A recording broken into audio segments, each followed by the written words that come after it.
जी नाज़रीन, सिंध बदमनी जी बाहि वर चढ़ियल आहे। अगवापुर धाड़ियुनि जो वारदातूं मामूल बढ़ियल आहिनि।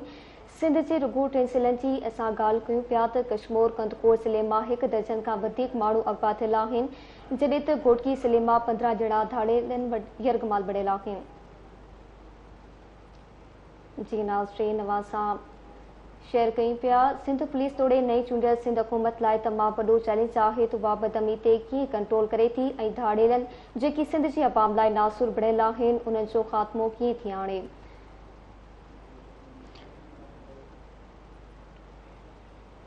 जी नाज़रीन, अवां खे आगाह कयूं पिया। सिंध बदअमनी जी बाहि वर चढ़ियल आहे। अगवापुर धाड़ियुनि जो वारदातूं मामूल बढ़ियल आहिनि। सिंध पुलिस तोड़े नई चूंडियल सिंध हुकूमत लाइ तमामु वॾो चैलेंज आहे त इहा बदअमनी ते कीअं कंट्रोल करे थी ऐं धाड़ियलनि जेकी सिंध जे अवाम लाइ नासुर बढ़ियल आहिनि उन्हनि जो ख़ात्मो कीअं थी आणे। इन समूरी सूरत-हाल ते असां सां ॻाल्हि ॿोल कंदासीं। असां सां टेलीफोन लाइन ते मौजूदु हूंदो कंदकोट मां ज़िले रिपोर्टर हफ़ीज़ मलिक, तंगवाणी मां अली रज़ा सरकी, करमपुर मां यासीन जाफ़री ऐं निंदवाणी बिरादरी जो चीफ मुक़दम हमज़ो ख़ान निंदवाणी बि असां सां गॾु टेलीफोन लाइन ते मौजूदु हूंदो। सब खां पहिरियां हफ़ीज़ मलिक कश्मीर कंदकोट खां लाइन ते मौजूदु आहे। जी हफ़ीज़ मलिक, कश्मीर कंदकोट ज़िले में बदअमनी चोट चढ़ियल आहे। ज़िले मां केतिरा माण्हू अगवा थिया आहिनि ऐं कहिड़नि इलाइक़नि मां अगवा थिया आहिनि, आगाह कजो। जी कश्मीर कंदकोट ज़िलो हिन वक़्तु बदअमनी जे बाहि में जेको आहे त उहो जली ऐं पची रहियो आहे। आम माण्हू जेको आहे त उहो पाण खे गैर महफ़ूज़ सम्झी रहियो आहे। कंदकोट कश्मीर ज़िले जे मुख़्तलिफ़ थाणनि जे हदनि मां 1 दर्जन खां वधीक जेके हथियारबंद हथा मुग़वी अगवा थियल आहिनि, जेके कचे में धाड़ियलनि वटि क़ैद पढ़ियल आहिनि, जंहिंमें जेको आहे त ख़ालिद मीरानी आहे, सदर मीरानी, अली बहार सोरियाणी, ज़ीशान सोरियाणी, शमन सोरियाणी ऐं उन सां गॾोगॾु ख़ालिद सां गॾोगॾु जेके ॿिया मुग़वी आहिनि, दुर मोहम्मद गोलो आहे, उन सां गॾोगॾु गुल मोहम्मद गोलो आहे ऐं उहे कचे में जेको आहे धाड़ियलनि वटि उहे जेको आहे त अगवा थी करे क़ैद पढ़ियल आहिनि।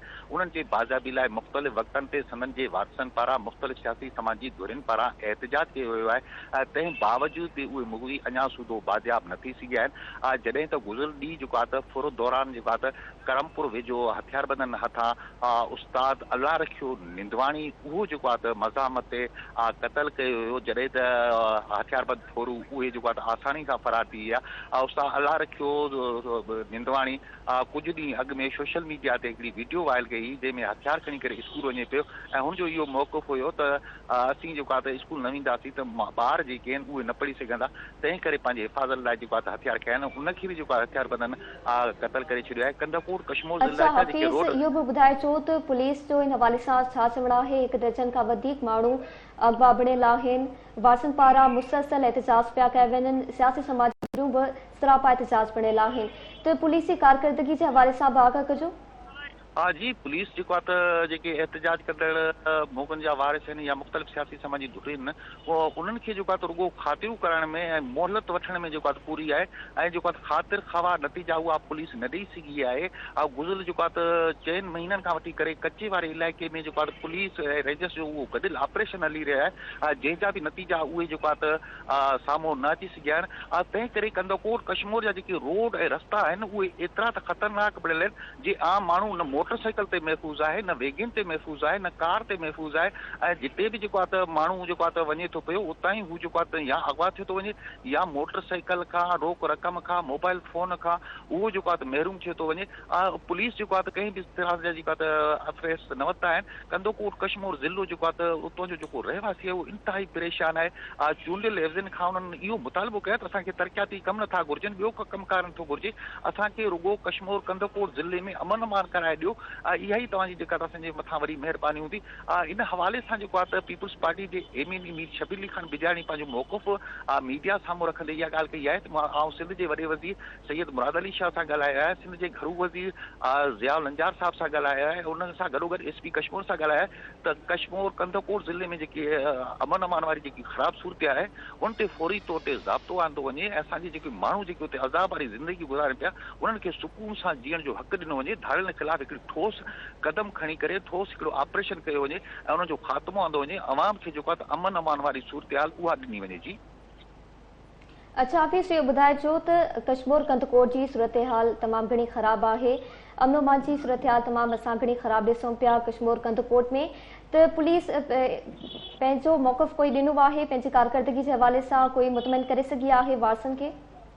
हाँ जी, पुलिस जो यही गाल करे पई त असां मुख़्तलिफ़ हंधनि ते पुलिस जो पिकेटूं क़ाइमु कयूं आहिनि, पुलिस जो गश्त वो कयूं पिया ऐं जल्द ॾोहनि ते ज़ाब्तो हणंदो वेंदो।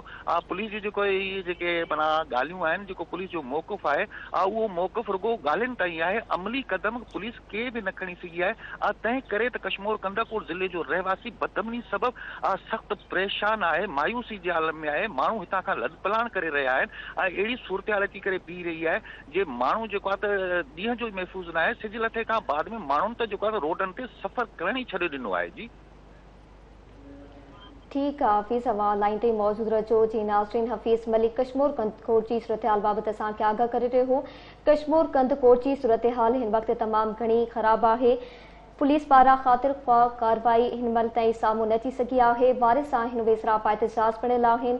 सियासी समाजी धुरियूं बि वारसनि सां गॾु सरापा एहतजाज बणियल आहिनि। सिंध में बदमनी जी बढ़ चढ़ियल आहे। अगवा दाड़नि जूं वारदातूं मामूल बणियल आहिनि।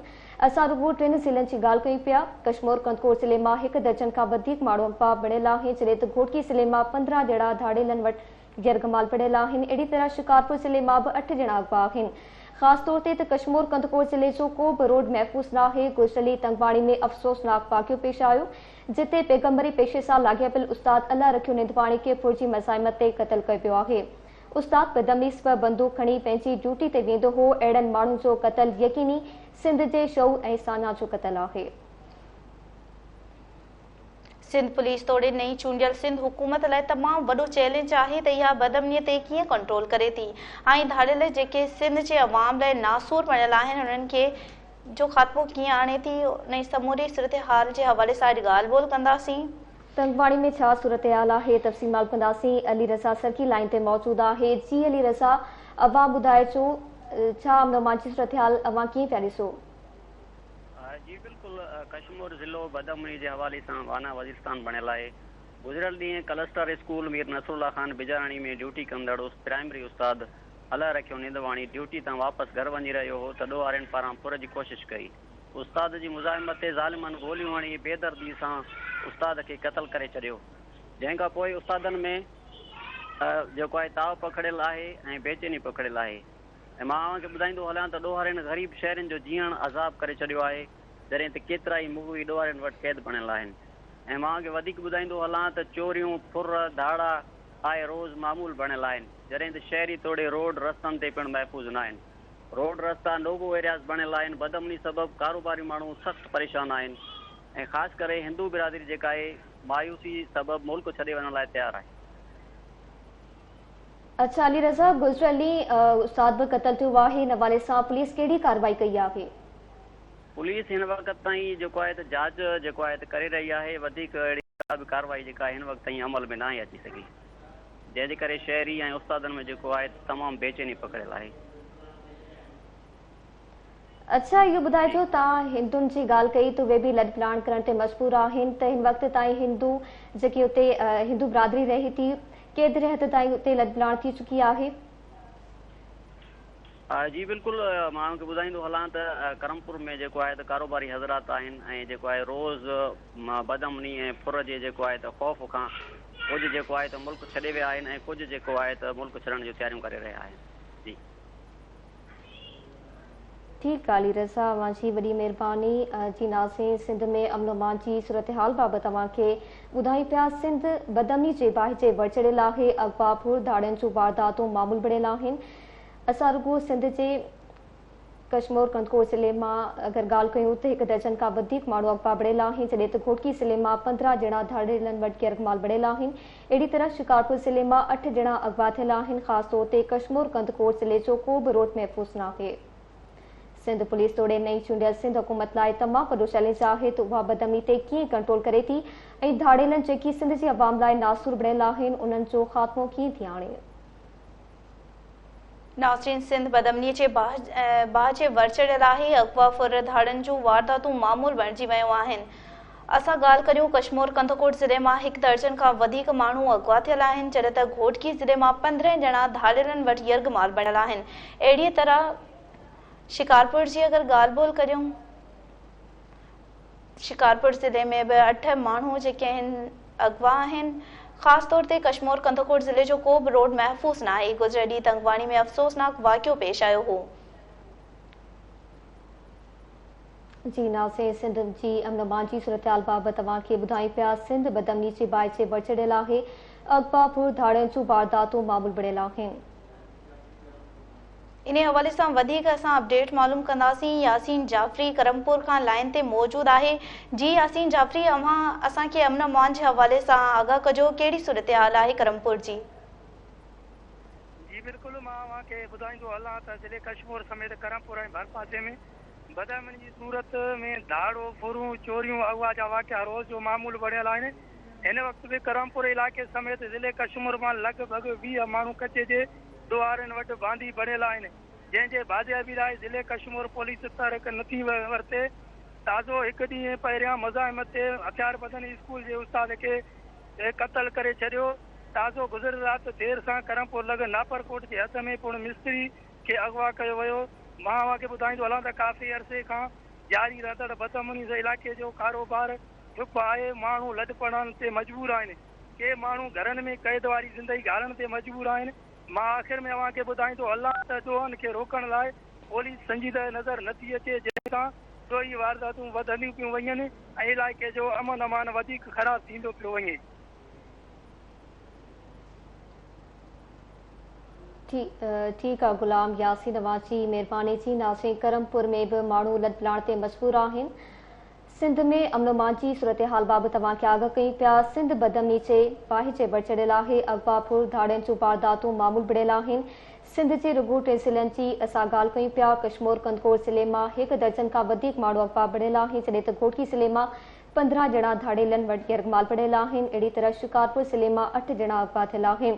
ख़ासि तौर ते कश्मीर कंदकोट ज़िले जो को बि रोड महफ़ूज़ न आहे। गुज़िरियल तंगपाणी में अफ़सोसनाक वाक़ियो पेश आयो, जिते पैगंबरी पेशे सां लाॻापियल उस्ताद अला रखियो निंदवाणी खे फुर जी मज़ाहिमत ते क़तल कयो वियो आहे। उस्ताद बदअमनी सबबि बंदूक खणी पंहिंजी ड्यूटी ते वेंदो हो। अहिड़नि माण्हुनि जो क़तल यकीनी सिंध जे शऊर ऐं सान्या जो क़तल आहे। जी नाज़रीन, अवां सां सिंध जे अमन अमान जी सूरत हाल बाबति ॻाल्हि ॿोल कयूं पिया। करमपुर मां हिन वक़्तु असां सां गॾु टेलीफोन लाइन ते मौजूद आहिनि। टाउन चेयरमैन आहिनि सरदार सादा मीर साहब, असां सां गॾु टेलीफोन लाइन ते मौजूद आहिनि। अस्सलाम वालेकुम सरदार सादा साहब।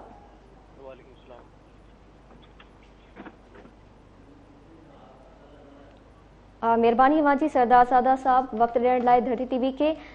सरदार साहब, ॾोहारी हुकूमती रिट खे चैलेंज करे रहिया आहिनि।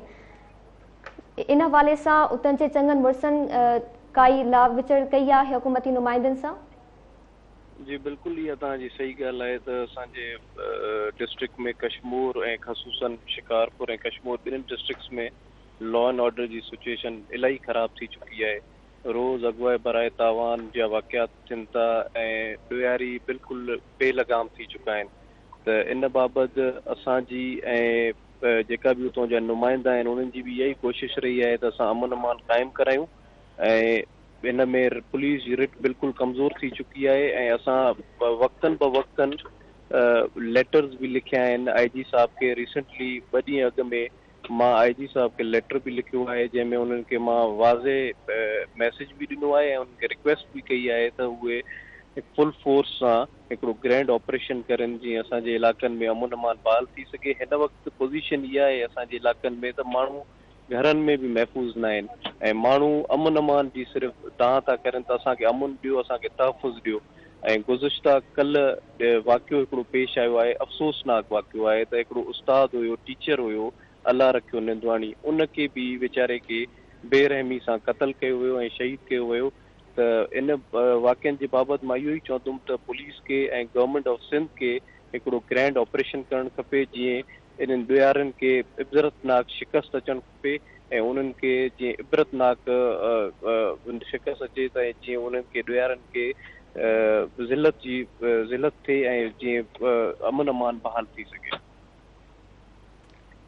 अच्छा सरदारज़ादा साहब, आखिर छा था सम्झो कहिड़ा कारण आहिनि जो अमन अमान जी सूरत हाल बरक़रार नथी रही सघे?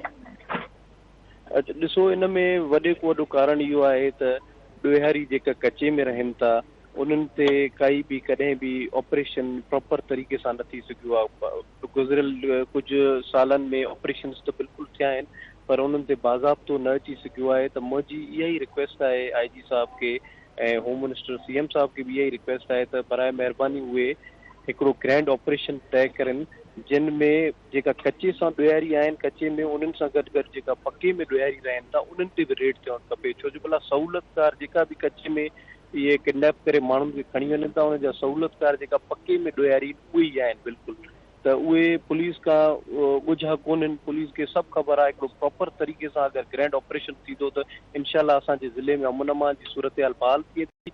पर हिन वक़्तु इंतिहाई अफ़सोसनाक सूरत हाल आहे त मां इहो ई चवंदुमि त ऑपरेशन थियणु खपे। सरदारज़ादा साहब, अवां सहूलियतकारी जी ॻाल्हि कई त इहो ॿुधाइजो धाड़ेलनि खे चयो वेंदो आहे पुठभराई हासिल आहे, त कंहिंजी पुठभराई, कहिड़ियुनि धुरनि जी पुठभराई हासिल आहे?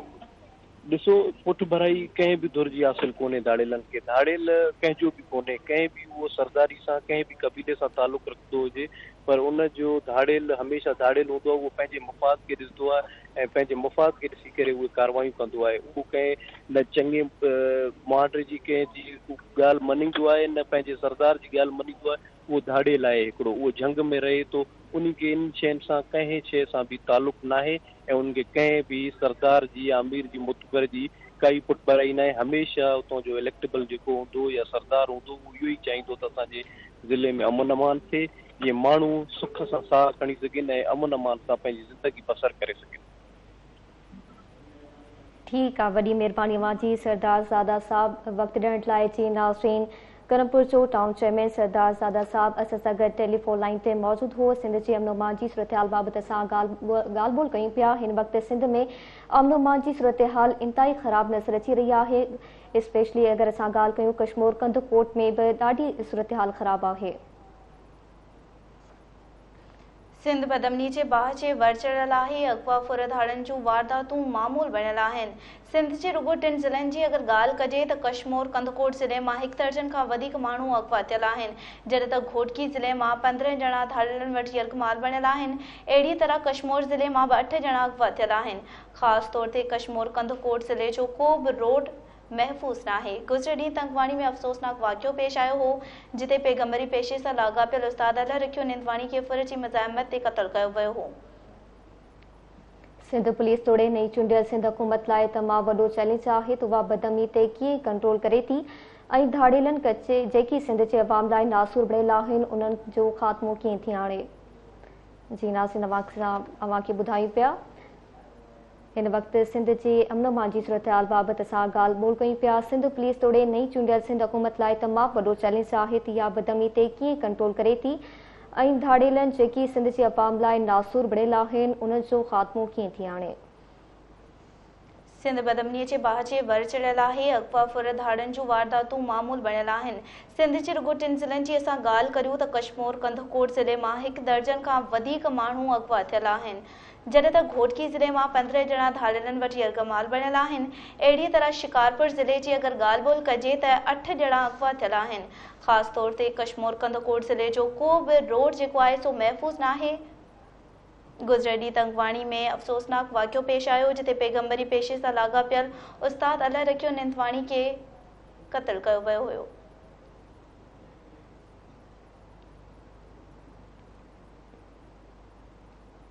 जी नाज़रीन, सिंध बदअमनी जे बाहि जे वर चढ़ियल आहे। अगवा फुरधाड़नि जूं वारदातूं मामूल बणियल आहिनि। सिंध जे रुगो 3 ज़िलनि जी असां ॻाल्हि कयूं पिया। कश्मीर कंदकोट ज़िले मां 1 दर्जन खां वधीक माण्हू अगवा थियल आहिनि, जॾहिं त घोटकी ज़िले मां 15 ॼणा धाड़ेलनि वटि यरगमाल बणियल आहिनि।